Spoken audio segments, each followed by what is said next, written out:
The Pact of the First Frost and the Hungry Soil. In the earliest days of Millfield, a terrible blight swept across the land, withering crops and killing livestock.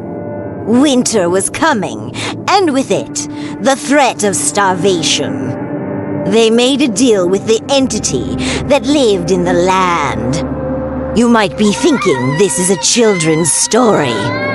This is not a children's story. In exchange for protection, they promised to offer it a vessel filled with their collective fears. A vessel to be placed atop the old gnarled tree at the edge of the village green. The tree was ancient, and it had seen much in its long life. Each year during the harvest, the townspeople would gather at the tree and fill the scarecrow with their fears for the coming winter. Then, as the first frost fell, they would leave the scarecrow to the tree, and it would become the conduit through which the entity fed.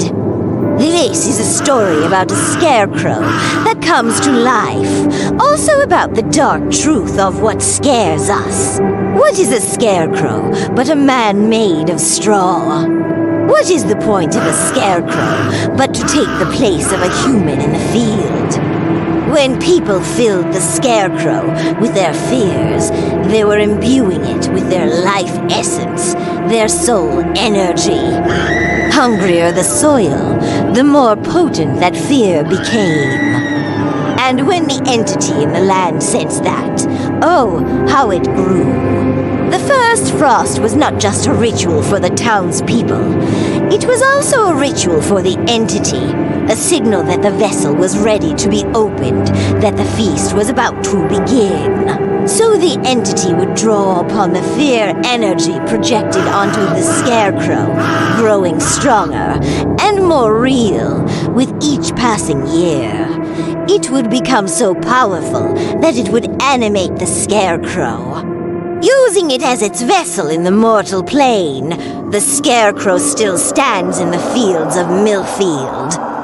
Watching, waiting, a silent, terrifying sentinel.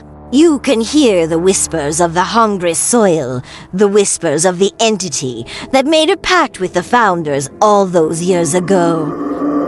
Yes, the Pact of the First Frost and the Hungry Soil. A chilling tale that reminds us that sometimes the things we fear the most are the very things that sustain us.